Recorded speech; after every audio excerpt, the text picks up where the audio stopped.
आज हम एक बहुत ही, जैसे बताया था पहले पिछली बार में, 6 सेशन का एक इंट्रोडक्टरी कोर्स करेंगे। आप सभी यह 6 सेशन आने वाले, आज पहला है, आने वाले 6 सेशन मिस नहीं करिएगा। कंटिन्यूस रहेगा, एक के बाद एक टीचिंग रहेगी। तो इन 6 सेशन में हम सीक्वेंस वाइज जानेंगे। जैसे एक डिस्कवर योर सेल्फ, ये कोर्स का नाम है, इस कोर्स का नाम है डिस्कवर योर सेल्फ।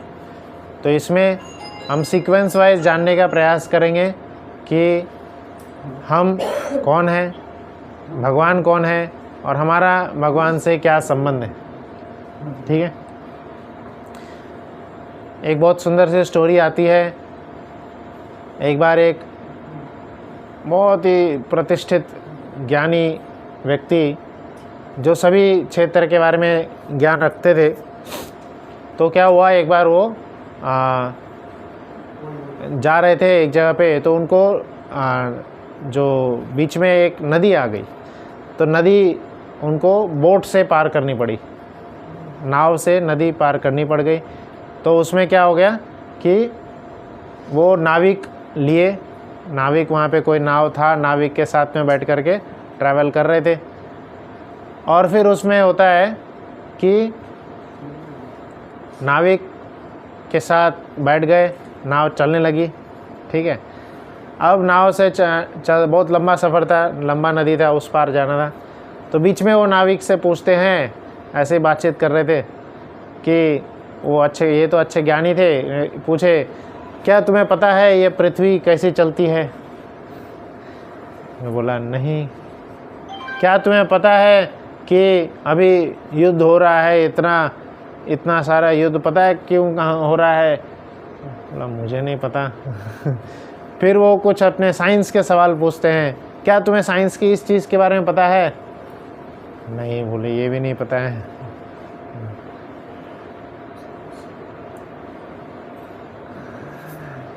उनको एक बार आप जाइए।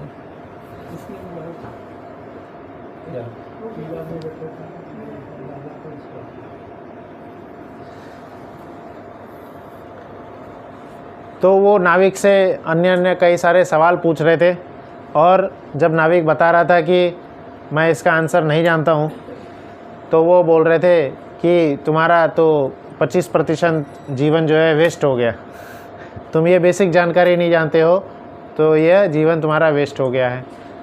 फिर बोला कि और सवाल पूछे, अच्छा ये भी नहीं जानते हो, है ना, तो तुम्हारा 50% जीवन वेस्ट है।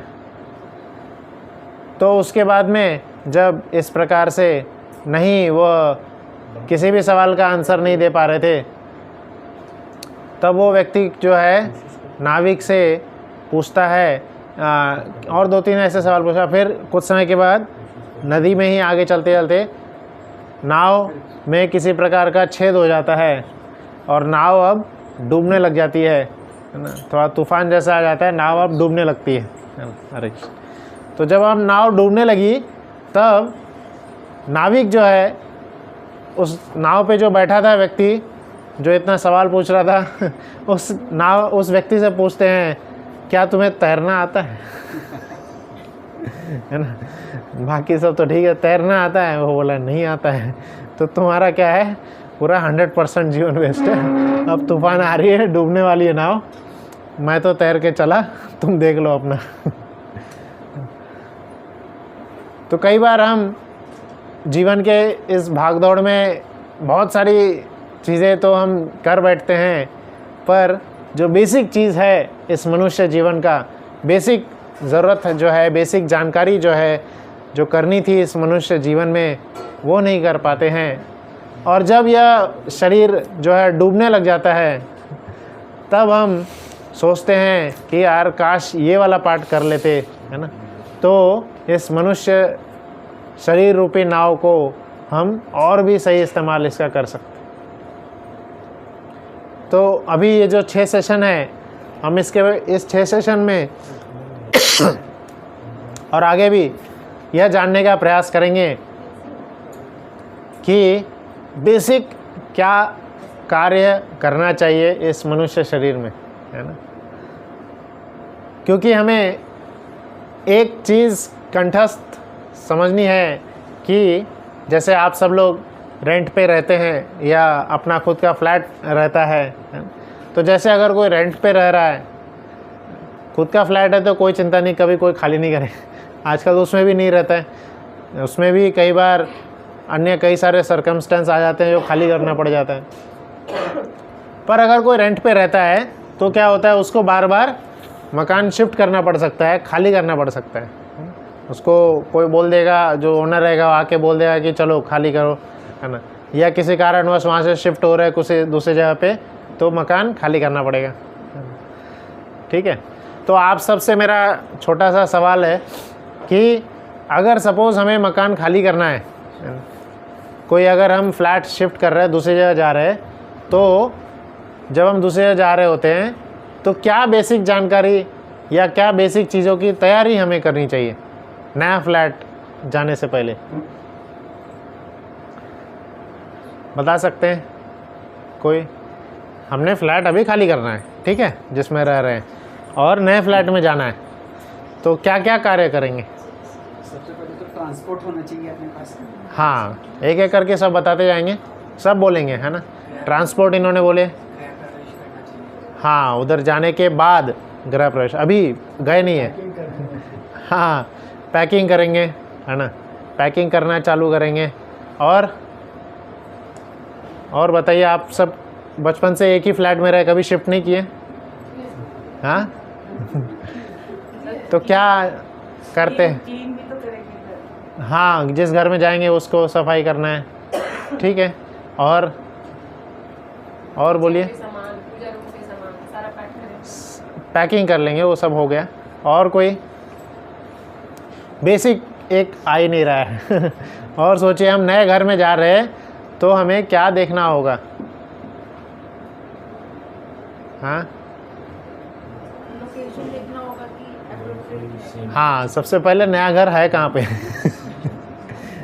जो नया घर हम ले रहे हैं वो कहाँ है, कैसा घर है ना, वहाँ जा कर के पहले देखना होगा, तब ना अपना इधर का पैकिंग वैकिंग करेंगे। पैकिंग भी बाद में होगा, वो नया घर पसंद आएगा तब ना तो नया घर कहाँ है, कैसा है, क्या वो पसंद आ गया, तब जा कर के हम लोग उस साइड है, वो साइड, तब हम जा कर के पैकिंग करेंगे और होगा, है ना। तो सबसे पहला पॉइंट क्या आएगा कि नया घर जाके ढूंढना है, कहाँ है नया घर, ठीक है।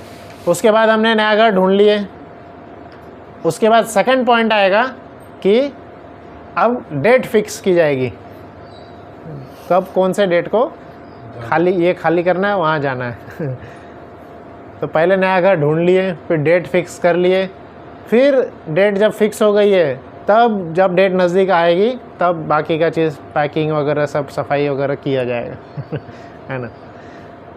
तो 2 पॉइंट या 3 पॉइंट मुश्किल निकलता है, क्या है? सबसे पहला नया घर ढूंढना है, दूसरा डेट, और तीसरा फिर पैकिंग और सफाई सब। तो उसी तरह से यह जो मनुष्य शरीर है इसमें भी हम रह रहे हैं। पिछले बार मैंने बताया था भगवद्गीता का भी मुख्य संदेश यही है, क्या है? हम इस नए जो मनुष्य शरीर है इसमें रह रहे हैं, है ना। रेंट का है, रेंट का है ना। कैसे रेंट का है? इस पे घर पे हमारा कंट्रोल है, मनुष्य शरीर पे है ना। रेंट के मकान पे कंट्रोल नहीं होता है, उस पर हम कुछ करना चाहेंगे, पेंटिंग करना चाहेंगे या कुछ कील ठोकना चाहेंगे ओनर से पूछना पड़ता है ना। तो वैसे ही मनुष्य शरीर पे हमारा कंट्रोल नहीं है कंट्रोल। कभी कुछ हाथ में दर्द हो जाता है, कभी कुछ यहाँ पिंपल निकल गया कभी पेट दर्द चालू हो गया, है ना। ऐसा शरीर में, ऐसे घर में हमें रहना पड़ रहा है जहाँ कभी भी कुछ भी ख़राब हो जाता है। जैसे रेंट के मकान में रह रहे, कभी नल ख़राब हो गया, फिर ओनर को कॉल करके बोलना पड़ता है तो वैसे ही इस शरीर में भी कभी भी कुछ भी ख़राब होते रहता है। तो जब ये खाली करने का समय आएगा, है ना, तो आश्चर्य वाली बात है कि वो डेट जो है हमें पता नहीं है। हमें पता नहीं है कब हमें ये रेंट का मकान हमें हमारा जो है खाली करना है। यहाँ इस भौतिक धरातल पे हम पे कृपा हो जाती है कि हमें बता देते हैं कि जब तुम ये मकान खाली करोगे, है ना। पर ये मनुष्य शरीर क्या है, बिना बताए आपको खाली करना पड़ेगा, बिना इन्फॉर्मेशन के। कोई इन्फॉर्मेशन मिलती है किसी को? ऐसे धक्के मार के इस शरीर से हमें निकाल देंगे, है ना। तो इसका ये नतीजा, इसका ये हमें परिणाम, हम निष्कर्ष ये निकाल सकते हैं कि we have to be always ready to shift to new place. हमें, जैसे अगर हमें पता चला कि मेरा जो ओनर है वो बहुत खड़ूस है, वो कभी भी मुझे इस मकान से निकाल सकता है तो हमें क्या करना होगा? ऐसे लोग जनरली क्या करते हैं, हमेशा रेडी रखते हैं। हाँ, वही 3-4 सामान है, जब निकालने बोलेंगे ठीक है उठाए चल दिए है ना। पर इतना लग्जरियस फ्लैट, पूरा सब कुछ ढेर सारा बना फैला रहेगा तो फिर शिफ्ट करने के लिए सोचना पड़ेगा, बहुत झंझट होगा, है ना। पर एकदम सिंपल सा लाइफ है, सिंपल सा चीज़ है, तो फिर उठाए 3-4 सामान चल दिए। तो इस मनुष्य शरीर का भी जो ओनर है बहुत खड़ूस है ना।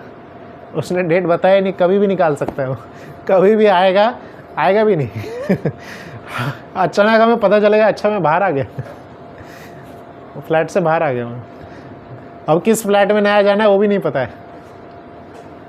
तो शास्त्र हमें बताता है कि इस फ्लैट में रहते रहते ही नए फ्लैट की तैयारी करनी थी, नए फ्लैट की तैयारी इसी फ्लैट में रहते रहते करनी थी। तो नए फ्लैट का ब्लूप्रिंट इसी शरीर में ही बनता है, नया शरीर कैसा बनेगा, कैसा रहेगा। तो ये 6 सेशन में हम डिस्कवर योरसेल्फ नामक ये सेशन है।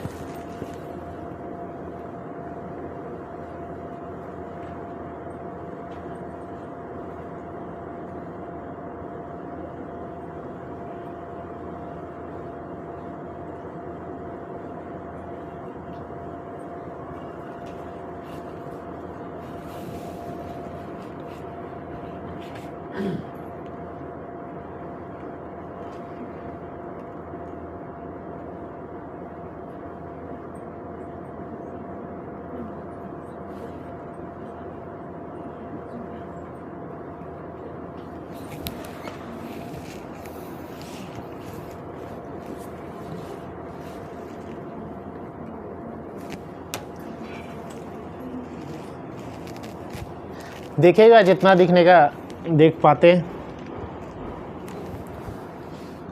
जितना दिख पा रहा है देखिए अगली बार कनेक्ट करने का प्रयास करेंगे।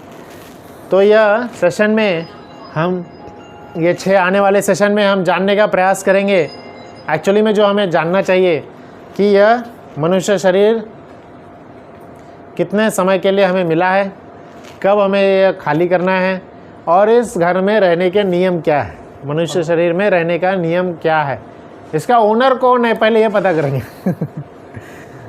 तो हम पहले सेशन में ये पता करेंगे क्या हम आसपास में जो चीज़ें देख रहे हैं इसको कोई कंट्रोल कर रहा है या ये चीज़ें अपने आप होती। Master mind behind the mysterious universe, इस अद्भुत आश्चर्यजनक दिखने वाले इस यूनिवर्स का पीछे कोई कंट्रोलर है क्या, मास्टरमाइंड कौन है ना, ये जानने का प्रयास करेंगे। कई बार हम बोलते हैं कि चीज़ें अपने आप होती हैं, जैसे साइंस में एक बहुत ही फेमस थियरी है बिग बैंग थियरी। यह दुनिया कैसे बनी, तो साइंस इसका आंसर देते हैं बिग बैंग थियरी से बनी है। यह 9th-10th में सिखाया जाता है। चार्ल्स डार्विन नामक एक साइंटिस्ट आते हैं और वह सिखाते हैं कि हम इवोल्यूशन से बने हैं, है ना, इवोल्यूशन हुआ है, तो इवोल्यूशन होते होते बंदरों से इंसान बने तो शिला प्रभुपाद जी बताते हैं चार्ल्स डार्विन बना होगा बंदरों से हम तो ऋषि मुनियों के संतान हैं, है ना, ऋषि मुनियों से धीरे धीरे आगे आए। तो ऐसे ही बोला है कि प्रूफ वगैरह सब हम आगे आने वाले सेशंस में पढ़ेंगे, देखेंगे। तो यहाँ पे एक व्यक्ति है जो कि क्या हो गया,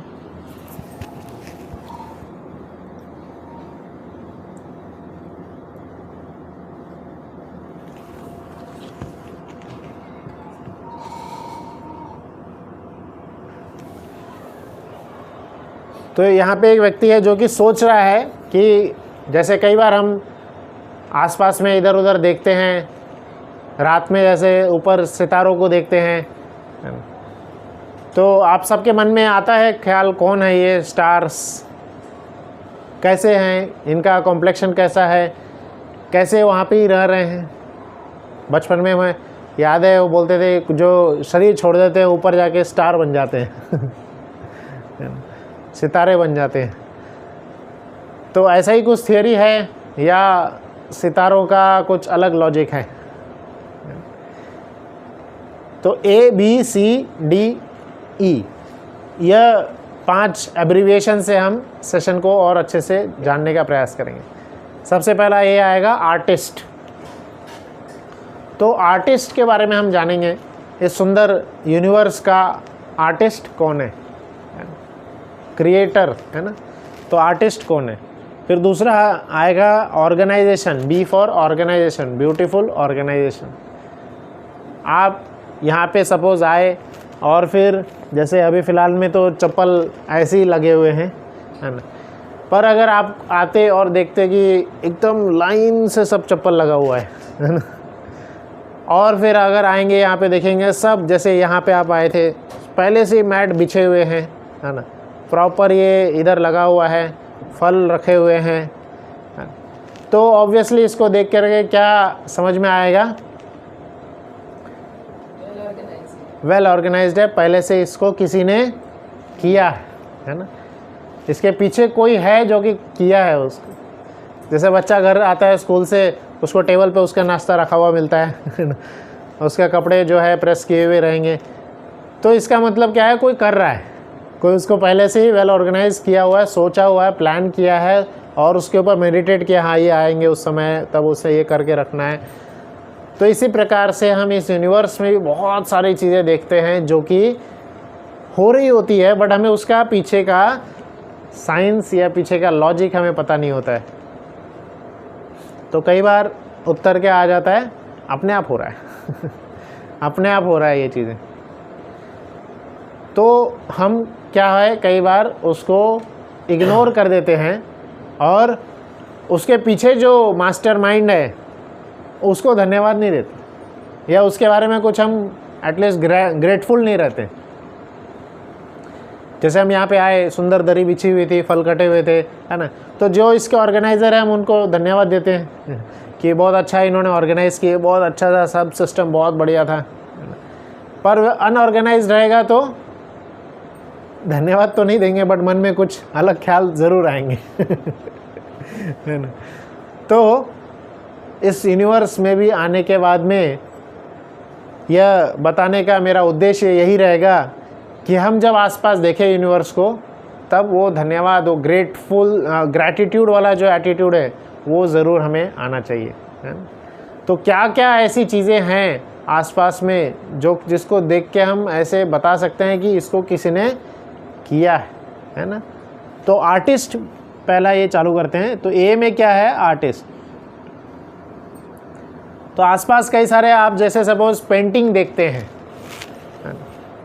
आप में से कोई है पेंटर या आपके पहचान के कोई हैं आप ही हैं अच्छा है। तो पेंटिंग बनाने में तो हम जानते हैं बहुत समय लगता है ना। एक बार मैं रील्स में देख रहा था, वो फेस का पेंटिंग बना रहे थे, है ना। तो उसके पीछे भी पूरा मैथ्स होता है पूरे पेपर को उतने पार्ट्स में डिवाइड किया जाता है ना, और फिर उतने सेक्शंस में आँख कितना में रहेगा, नाक कितने में रहेगा, उसके ऊपर भी पूरा मैथ्स होता है, कैलकुलेशन होते हैं उसमें वो बता रहे थे पूरा कैलकुलेशन से डिवाइड किया जाता है, प्रॉपर डिवाइड करके एकदम बढ़िया बनता है। तो एक छोटी सी पेंटिंग बनाने के लिए भी कितना ज़्यादा मेडिटेशन लगता है, उसको सोचा जाता है, उसको पीछे, है ना। आप इनका सुने होंगे पेंटिंग जो है मोनालिसा का पेंटिंग, है ना। ये फेमस पेंटिंग है, आज तक उसका नाम है। वो तो सिर्फ एक लेडी का पिक्चर है ना, बट उसमें ऐसी ऐसी गहराइयाँ हैं, ऐसे उसमें मतलब रहस्य छुपे हैं, इसलिए वो फेमस हो गया है ना। और भी जैसे आप किसी आर्ट एग्जीबिशन में जाएंगे तो वो पेंटिंग क्या है, सिर्फ ऐसे ही कोई कलर्स नहीं इधर उधर डाले गए, पूरा सोच करके अच्छे तरह से वो बनाया गया है। तो पेंटिंग को देख करके हमेशा क्या आती है हमारे मन में,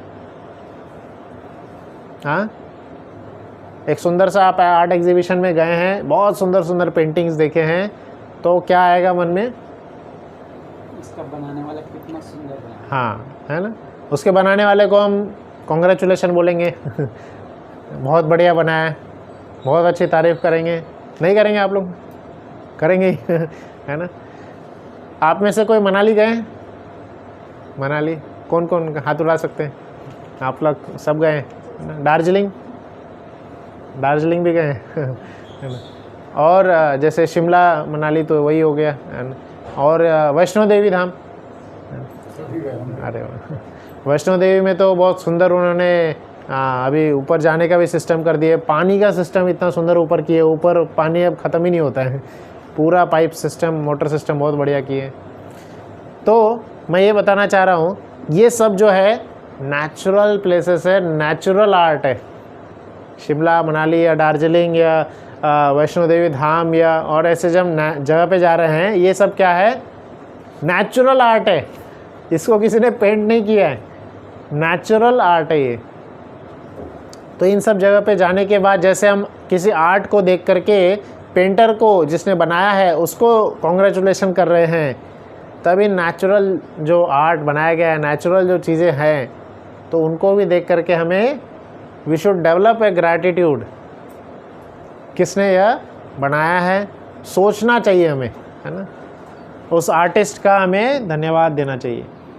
एक सुंदर सा एक और एग्जाम्पल आता है, जैसे आप सब लोग फूल की तो तारीफ़ करते ही हैं, यहाँ पे जो नेचुरल फ्लावर जो होते हैं, पर क्या कोई एक बचपन में जैसे आर्ट एंड क्राफ्ट रहता था सब्जेक्ट, है ना, तो क्या कागज़ और छोटा सा जैसे फूल हमें बनाने को बोला गया है ना, तो कैसे बनेगा वो, कागज़ लगेगा, कैंची है, और फिर फेविकॉल से अलग अलग शेप्स में काट करके बनाएंगे।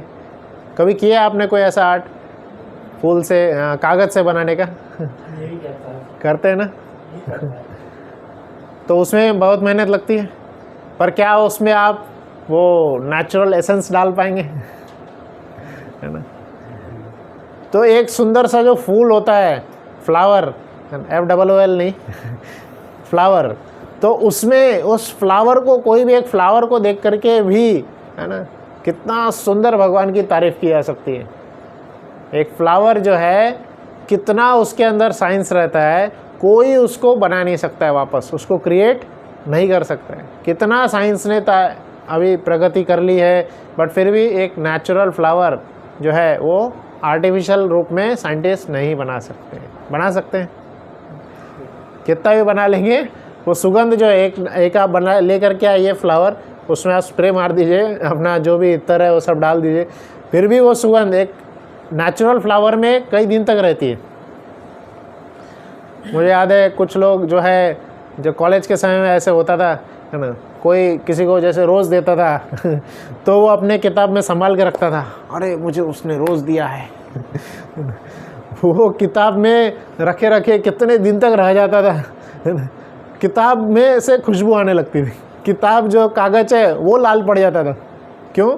गुलाब के कारण तो ये नेचुरल कलर होता है ना, और उसी से रंग रस निकाल करके लोग फिर क्या फैक्ट्रीज़ में जो है एसेंस बनाते हैं, फूलों से ही तो एसेंस बनता है। तो इन फूलों को देख करके, ये फूल जो है नेचुरल आर्ट है ना, इसको भी देख करके हमें क्या करना चाहिए, कृष्ण की तारीफ़ करना चाहिए, ज़रूर सोचना चाहिए किसने बनाया है इतना सुंदर सा फूल, किसने बनाया है इतना सुंदर सा पौधा, है ना। आप बताइए कौन से ऐसे दो फ्रूट्स हैं जिसका स्वाद एक जैसा है? आप सब इतने वरिष्ठ हैं, बचपन से कितने सारे फल खा रहे हैं तो आप सबके लिए एक प्रश्न है, दो ऐसे फ्रूट्स का नाम बताइए जिसका टेस्ट सेम है। सोचिए,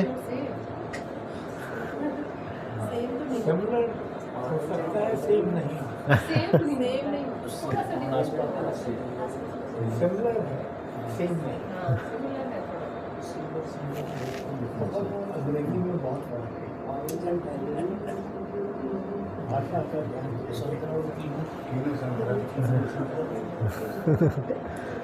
क्या लगता है आपको टेस्ट?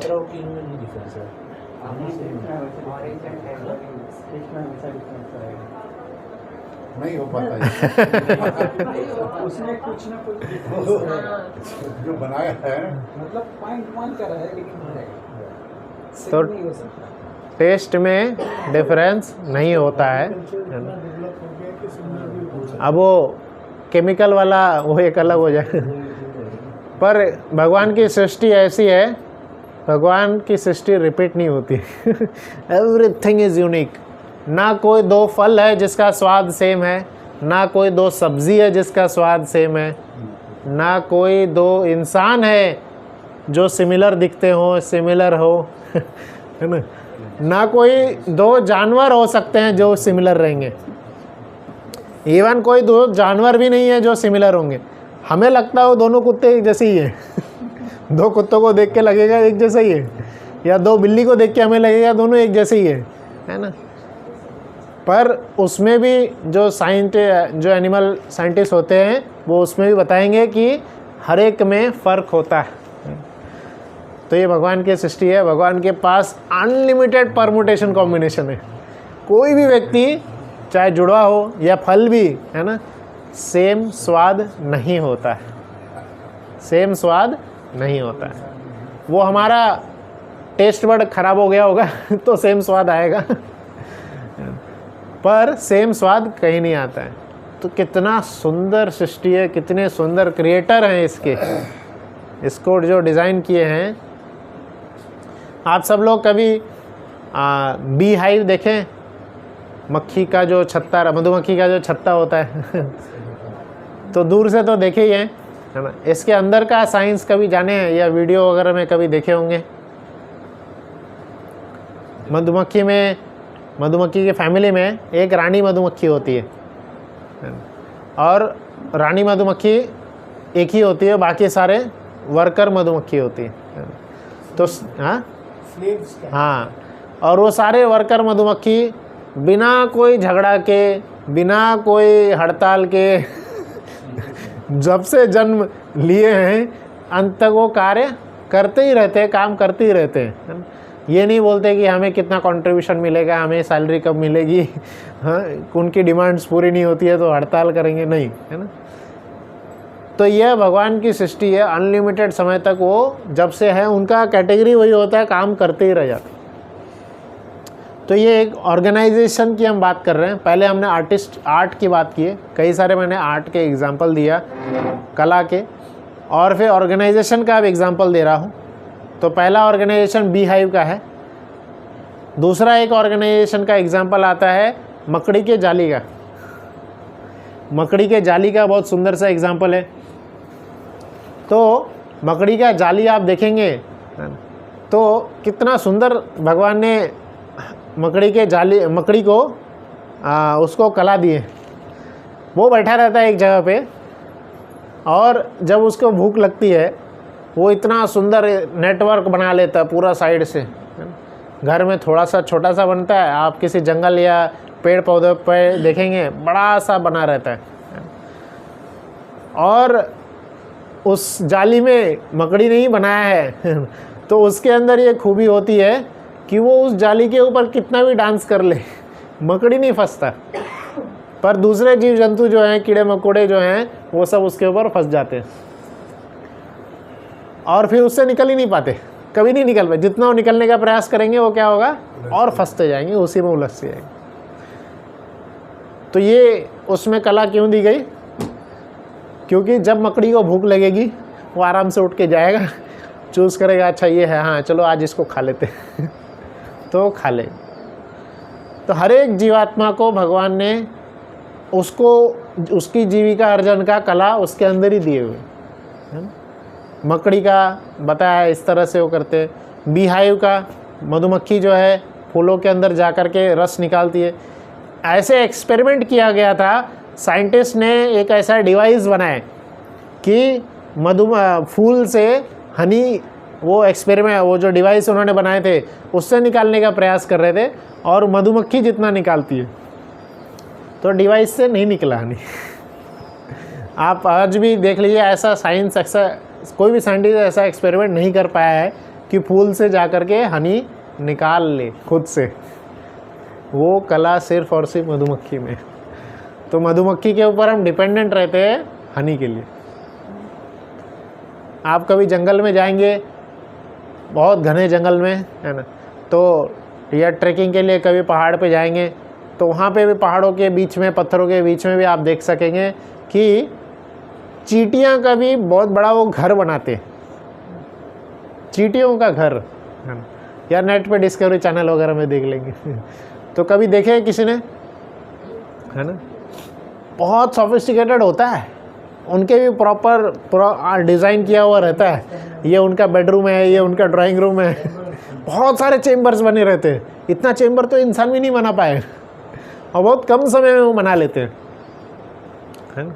और प्रॉपर उनका स्टॉक रहता है, प्रॉपर लगभग 5-6 महीने का स्टॉक रहता है उनके पास में, आगे का, बहुत आगे का स्टॉक होता है। आप देखे होंगे कि लाइन से कई सारी चींटियाँ कुछ खाने की चीज़ लेके जा रही होती है ना। तो बचपन में मैं सोचता था कि ये लेके क्यों जा रही है, यहीं बैठ के खा ले, लेके कहाँ जा रही होती है ना। तो आगे चल के पता चला शास्त्र और बाकी सबसे कि ये सभी वर्कर चींटी जैसे होती है, इनको ऑर्डर मिला होता है, सिर्फ लेकर के आना है, और फिर इनके हिस्से का इनको मिल जाएगा, है ना। तो इस प्रकार से हम देखते हैं कि ये भी कितना सुंदर ऑर्गेनाइजेशन है, एंट हिल। और भी बहुत सारे एग्जाम्पल आते हैं। तो हर पर्टिकुलर ऑर्गेनाइजेशन के पीछे हमें क्या दिखता है, एक ऑर्गेनाइज़र जो उसको ऑर्गेनाइज कर रहा है, जो उसको अच्छे से बना रहा है। जैसे स्टार्टिंग में मैंने बताया था, ये दरी का एग्जांपल दे करके, या आप देख सकते हैं कहीं सपोज़ बड़े होटल में जा रहे हैं, तो वहाँ पे बहुत सारी चीज़ें जो है सब अपने वेल प्लान्ड जगह पे रखी रहती है। फ्लावर वास जगह पे रखा रहता है, ग्लासेस जगह पे रखे रहते हैं। तो इसका मतलब क्या हो रहा है, वो सब किसी ने किया है या किसी के ऑर्डर पे हुआ है वो। तो आइडियली हमें इससे यह समझना चाहिए, there is someone who is giving the order, और उसके ऑर्डर से वह हो रहा है। कोई है जो कि डिज़ाइन कर रही है चीज़ें। मैंने नेचुरल प्लेसेस के एग्जांपल दिए, ये नेचुरल प्लेसेस किसी ने ऑब्वियसली डिज़ाइन किए हैं। ऑर्गेनाइजेशंस के एग्जांपल दिए, ऑब्वियसली ये किसी ने उसके अंदर फीड किया है और वो बन रहा है। जैसे जब मैं इंजीनियरिंग में था तो हमें इंटर्नशिप के लिए एक ये जो कार मेकिंग फैक्ट्री में लेकर गए थे। वहाँ पे ऑटोमेटिक कार बनती थी, वहाँ पे इंसान कम थे, मशीनें ज़्यादा थी, ऑटोमेटिक कार बनते हैं ज़्यादातर। तो ऑटोमेटिक जो है, कार का एक पार्ट्स इधर से आ रहा है और इधर से पार्ट आ रहा है, इधर से स्क्रू घुस रहा है ना, सब अपने आप हो रहा है। और कार बनने के बाद में एक जगह पे घुस जा रही है, उधर से बाहर पेंट होके निकल रही है ना, पूरा स्प्रे पेंट होकर के पूरा निकल रही है। फिर एक जगह पे उसके सारे पार्ट्स असेंबल हो जा रहे हैं, और फिर बस एंड में आपको देखना है कि वहाँ पे कार रेडी है। बड़े बड़े कार्स, बड़े बड़े इवन टेक्सटाइल फैक्ट्री में भी जाएंगे, पूरे कपड़े रेडीमेड बन के पूरे निकल जाते। और इसके अगर ये पूरे चीज़ों में अगर खराबी आ जाती है, समय लग जाता है उसको ढूंढने में, कहाँ खराबी आई है ना। तो कैसे ये ऑटोमेटिक होते रहता है, ऑब्वियसली किसी ने उसको पीछे क्या है, उसका प्रोग्रामिंग किया है।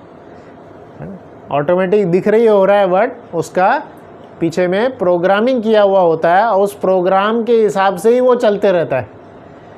और इसमें अगर यहाँ पे चेंजेस लाने हैं तो ऐसे डायरेक्टली यहाँ नहीं आ जाएगा, वो प्रोग्रामिंग में जाके चेंज करना होगा, फिर जाके वो चेंज होगा, है ना। तो इसी प्रकार से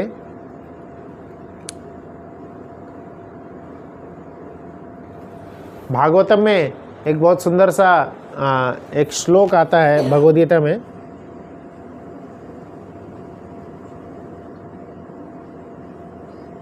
हाँ, भगवद गीता में एक श्लोक है, आप सब लोग दोहराइए। मत्तः परतरम नान्यत्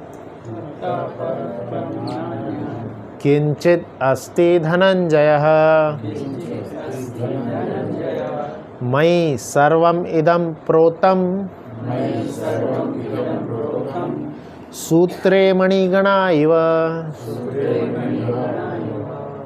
ये 9वें अध्याय का श्लोक है ना। तो ये बहुत सुंदर 7वें अध्याय का है, आपके पास है ना भगवद गीता, निकाल सकते हैं। 7वें अध्याय का 7वां श्लोक।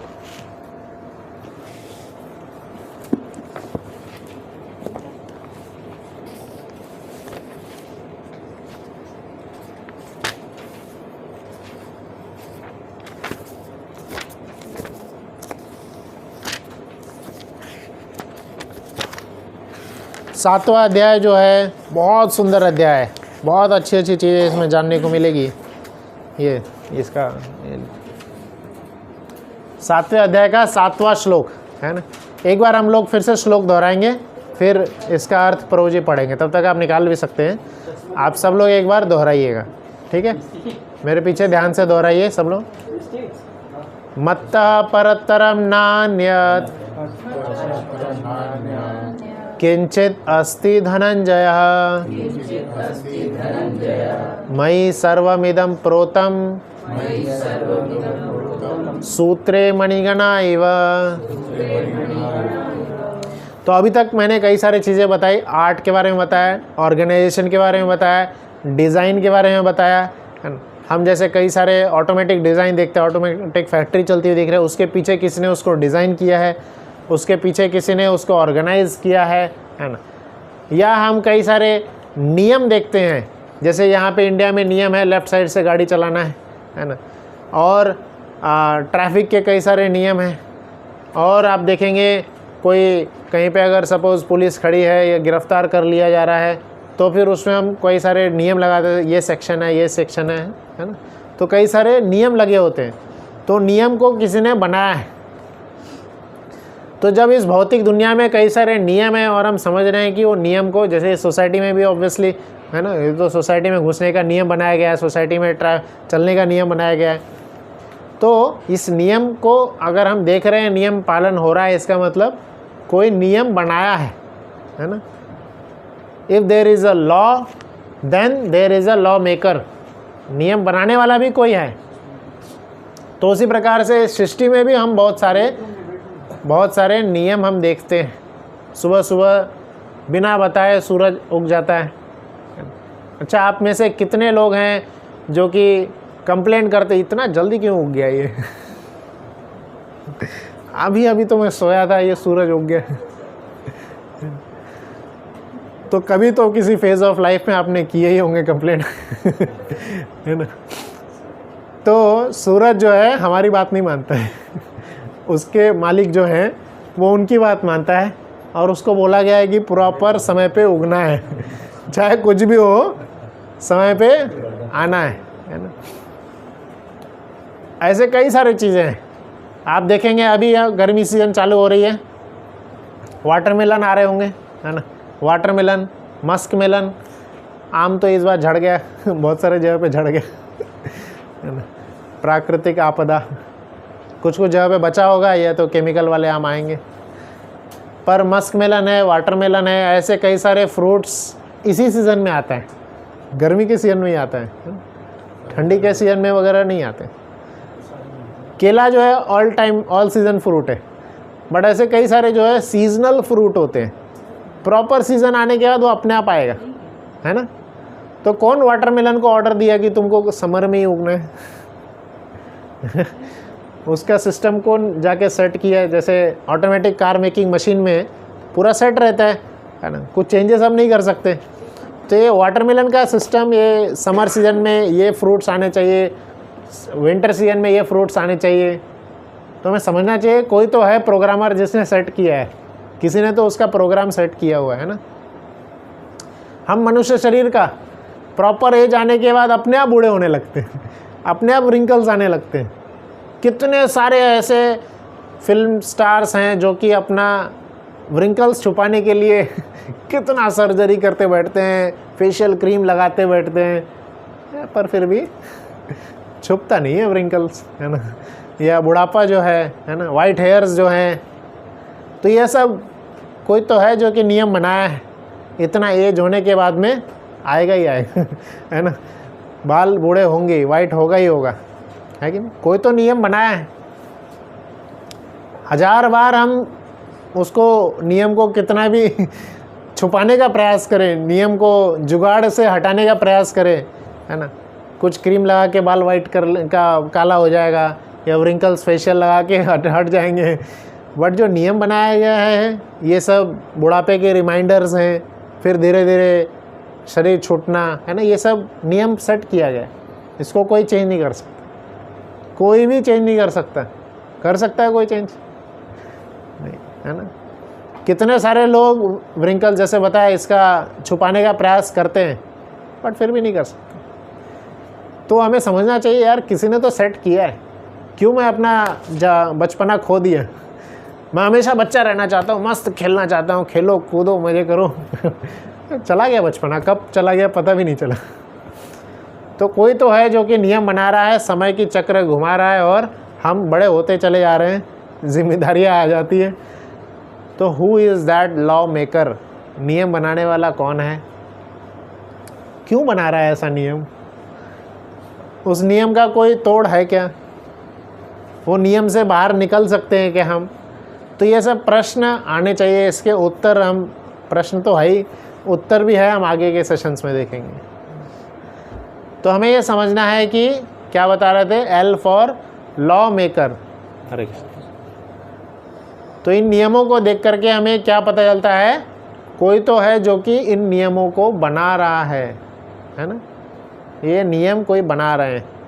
तो यह जो श्लोक हमने पढ़े थे, यह श्लोक में क्लियर हो रहा है, यह श्लोक में कृष्ण दावा दे रहे हैं कि वह नियम जो है किसने बनाया? कृष्ण ने बनाया हाँ, आप इसका ट्रांसलेशन पढ़ सकते हैं। अनुवाद एवं तात्पर्य कृष्ण कृपा मूर्ति श्रीमद एसी भक्ति वेदांत स्वामी प्रभुपाद के द्वारा, प्रभुपाद की जय हो, श्रीमद भगवद गीता की जय हो। हे धनंजय, मुझसे श्रेष्ठ कोई सत्य नहीं है। जिस प्रकार मोती धागे में बूंदे रहते हैं, उसी प्रकार सब कुछ मुझ पर ही 7वें अध्याय का 7वां श्लोक पढ़ लीजिए, खत्म ही हो गया। तात्पर्य नहीं, तात्पर्य नहीं बहुत लंबा तात्पर्य। तो क्या बताया, एक एक शब्द थोड़ा और ध्यान से देख लेते। मत्तः परतरम न अन्यत् किंचित अस्ति धनंजय। तो अर्जुन को यहाँ पे धनंजय नाम से बुलाया जा रहा है। धनंजय का अर्थ क्या है? धन के विजेता। हाँ, धन का जिसने बहुत अर्जन किया है, धन को जिसने जीता है ना। तो अर्जुन को बोल रहे हैं, भले ही तुमने धन जीता होगा, तुम बहुत धनवान हो गए, है ना। इस दुनिया में, आज के दुनिया में प्रॉपर शब्द एकदम चूज करके भगवान लगाए हैं अर्जुन के कई सारे नाम हैं, बट इस श्लोक में धनंजय नाम लिखा गया है। क्यों? क्योंकि इस भौतिक दुनिया में, है ना, उसी की पूछ है जिसके पास धन है ना, उसी को पूछा जाता है, उसी को या बोला कुछ जाता है जिसके पास धन। तो ऐसे ही लोगों को भगवान यहाँ पे टॉन्ट मारते हुए बोल रहे हैं या कमेंट मारते हुए बोल रहे हैं, भले ही आपके पास कितना भी धन होगा, कितना भी आपके पास ऐश्वर्य होगा, हे धनंजय, पर मेरी एक बात सुनो क्या है? मत्तः परतरम नान्यत्। मत्तः अर्थात आप वर्ड टू वर्ड मीनिंग भी देख सकते हैं। मत्तः का मीनिंग आता है मैं, है ना, मैं या मुझसे। परह तरम, परह तरम, आप ग्रामर में देखेंगे, ग्रामर में 3 लेवल ऑफ ग्रामर के शब्द होते हैं, जैसे गुड, बेटर, बेस्ट, है ना। गुड एक डिग्री ऑफ ग्रामर होता है, उससे ऊपर होता है बेटर, कंपैरेटिव डिग्री, फिर सुपरलेटिव डिग्री आता है बेस्ट। तो परतरम का अर्थ क्या लिखा है? श्रेष्ठ, है ना। तो श्रेष्ठ तो हिंदी शब्द है, बट संस्कृत में देखेंगे तो संस्कृत जो है सुपरलेटिव डिग्री बता रहा है। श्रेष्ठ का सुपरलेटिव डिग्री है परह तरम। हो सकता है हम इस दुनिया में हम बता सकते हैं हाँ ये श्रेष्ठ है, वो श्रेष्ठ है, ये भगवान श्रेष्ठ है, ये सबसे ताकतवर होंगे, ये महान होंगे, पर परह तरम, परह मतलब सब सुपरलेटिव डिग्री यहाँ पे बताया जा रहा है, श्रेष्ठ है ना, सबसे श्रेष्ठ। तो कौन? मुझसे, मत्तः परतरम। तो कृष्णा बोल रहे हैं मत्तः परतरम, मेरे से और श्रेष्ठ ना अन्य कोई नहीं है किसी भी एंगल से कोई नहीं है। क्या बोल रहे? क्या टॉन्ट मार के बोले थे? हे धनंजय, हे धन का संचय करने वाले, हे धन के विजेता। तो हम भी इस दुनिया में ज़्यादातर धन के ही पीछे रहते हैं, या धन के हिसाब से ही लोगों को कंपेयर करते हैं, का उसी नज़र से देखते हैं, है ना। जिसके पास जहाँ धन है वही महान है ना। पर अरे कृष्णा क्या बोल रहे हैं? सबका बाप मैं हूँ तो कृष्णा क्या बोले? परतरम कोई नहीं है, मुझसे ऊपर कोई नहीं है। कृष्णा की 16,108 रानियाँ थी और हर रानी को उन्होंने एक 1 BHK फ्लैट नहीं दिए थे एक महल दिए थे। वो महल शास्त्र में लिखा है, वो महल जो है ज्वेल्स से बने हुए थे, मणियों से बने हुए थे, मणि सीमेंट पत्थर से नहीं, मणि से बने हुए महल, एक महल सबको दिए हुए थे। जब वो द्वारका शिफ्ट हुए थे तो द्वारका की नगरी ही ऐसी बनाई गई थी जिसमें सबको एक महल, जितने उनके माता पिता है ना, नंद बाबा नहीं, देवकी वसुदेव जो हैं, बाकी उनके जो और भी वरिष्ठ कई सारे जितने भी रिलेटिव्स थे, सबके लिए महल। तो इतना ऐश्वर्य आप किसी रील्स वगैरह में देख सकते हैं। द्वारका में जो समुद्र के अंदर गए हुए उसके भी आते हैं आजकल। तो इतना ऐश्वर्य, इतना धन, स्वयं लक्ष्मीपति है तो उनके सामने हम क्या ही अपना शो करेंगे। तो ऐसे बोल करके कृष्ण क्या बोल रहे हैं अगले लाइन में? मयि सर्वमिदं प्रोतम, मेरे अंदर ही, मेरे से ही, सर्वमिदं सबसे सब कुछ है, मेरे में ही सब कुछ है और मुझसे ही सब कुछ है, ऐसा कृष्ण बोल रहे हैं। ये लाइन कंफ्यूजिंग लगेगा, समझ में नहीं आएगा। वो भी कृष्ण को पता था कि हम जैसे बेवकूफ़ों को ये लाइन समझ में नहीं आएगी। तो इसलिए अगले लाइन पे कृष्णा क्या किए हैं? बहुत सुंदर सा एग्जाम्पल दिए हैं। जिस प्रकार से ये सुंदर सा फूल का माला है, तो ये फूलों का माला का एक सुंदर सा आपसे सिर्फ सवाल पूछूंगा। इसकी सुंदरता, इसमें तो गेंदे ही फूल हैं, बट और भी भव्य कई सारे भी आप फ्लावर्स लगा देंगे, रोज़ बहुत सारे और लगा देंगे, तो ये फूलों की माला की जो सुंदरता है, ये माला की सुंदरता किस आधार पर है? What is the base for the good looking माला? धागा इसका बेस है ना। धागा अगर निकल गया तो सारे फूल इधर उधर गिर जाएंगे और उनकी कोई पहचान नहीं रहेगी, है ना। कोई नहीं पूछेगा कि कौन से जगह पे थे तुम, है ना। भले ही कोई फूल रेस में होगा कि हाँ मुझे आगे रखो, मुझे पीछे रखो, बट धागा निकल गया, सब इधर उधर गिरे पड़े रहेंगे, किसी को कोई नहीं पूछेगा, है ना। तो कृष्ण क्या बोल रहे हैं? सूत्रे मणिगणा एव। जिस प्रकार से मणि अर्थात माला को पिरोया जाता है और माला में जितने भी मणि होते हैं वो सब बहुत सुंदर लगते हैं, बट वो सब सुंदर क्यों लग रहे हैं? क्योंकि उसके अंदर एक इनविजिबल धागा नहीं दिख रहा है, इसमें धागा नहीं दिख रहा है, बट धागा ही इसका मेन कॉज है। तो जिस प्रकार से मणि में उसके सबसे इम्पॉर्टेंट पार्ट क्या रहता है? धागा। माला में उसका सबसे इम्पॉर्टेंट पार्ट धागा होता है। तो उसी प्रकार से कृष्णा बता रहे हैं, जैसे मैंने स्टार्टिंग में कई सारे एग्जाम्पल दिए, इस पूरे सृष्टि में इतनी सुंदर सुंदर चीज़ें दिख रही है, इतना सुंदर डिज़ाइन दिख रहा है, कई सारे आपको नियम दिख रहे हैं। तो नियम को कोई बनाने वाला है, डिज़ाइन को कोई डिज़ाइन करने वाला है ना। और कई सारे जो क्रिएशन दिख रहे हैं उसके पीछे कोई क्रिएटर है, वो धागा की वजह से ही हम हैं। तो जो इनविजिबल धागा होता है, सूत्र, वो हमें पहचानना है। और इस कृष्ण श्लोक में कृष्णा वो क्लेम कर रहे हैं, कौन है वो? कृष्ण। हाँ, तो हमें हमेशा हर पल हमें ग्रेटफुल रहना चाहिए, हर पल हमें धन्यवाद देना चाहिए भगवान को, है ना। कितनी सारी अद्भुत चीज़ें। तो ये जिस प्रकार से अगर इस कैसे फूल अलग अलग हो जाएंगे ना, कुछ पहचान नहीं बचेगी। साइंटिस्ट बोलते हैं कि ग्रेविटेशन की वजह से चीज़ें टिकी हुई है और सब पृथ्वी से जुड़े हुए हैं। सूर्य चंद्र भी ग्रेविटेशन की वजह से ही टिके हुए हैं। जो बाकी ग्रह है अपने अपने जो ऑर्बिट में हैं उसमें घूमे जा रहे हैं, सब ग्रेविटेशन की वजह से, कृष्ण की वजह से है ना। कृष्ण ने ऑर्डर दिए।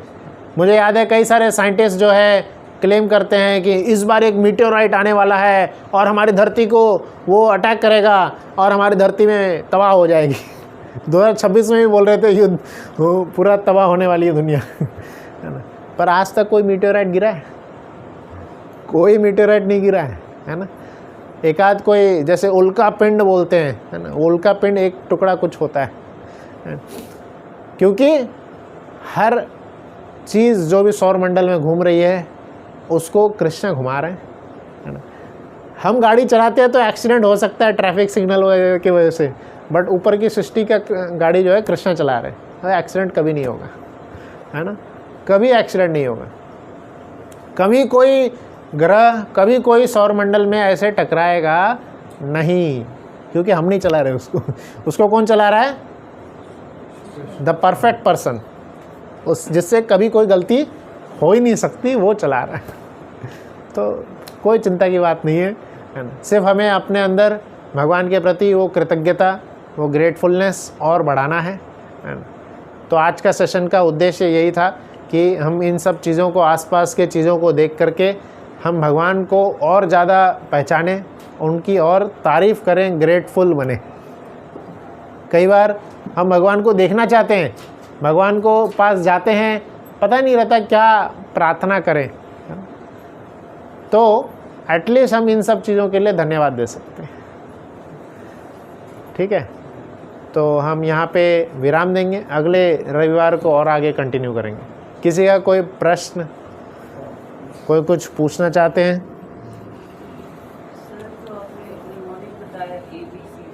हाँ, artist, B for beautiful organization, C for creator,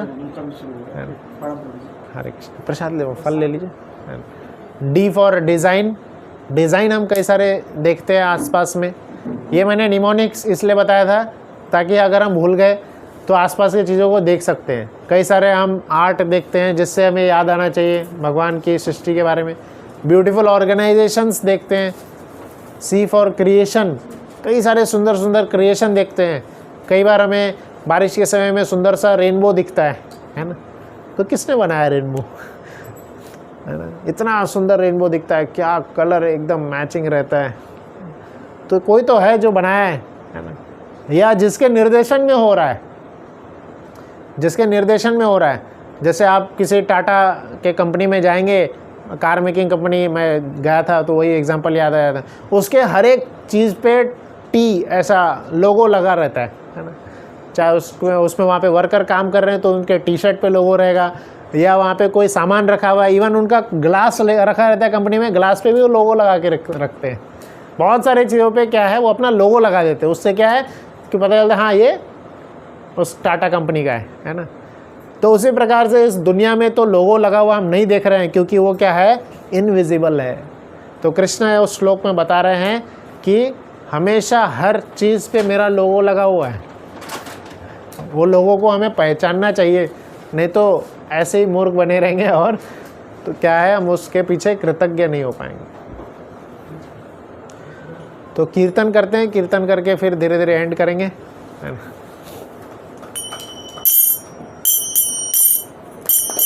Hare Krishna Krishna Krishna Hare Hare, Hare Ram Ram Ram Hare Hare.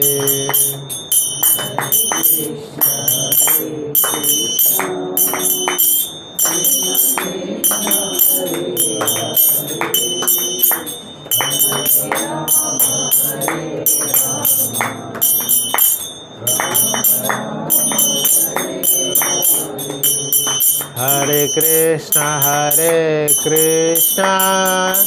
Krishna Krishna Hare Hare, Hare Ram Ram Ram Hare Hare.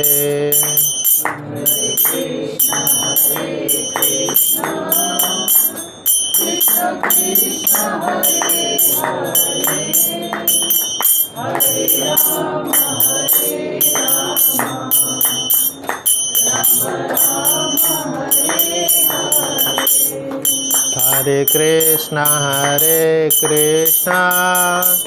Krishna Krishna Hare Hare, Hare Ram Ram Ram Hare Hare.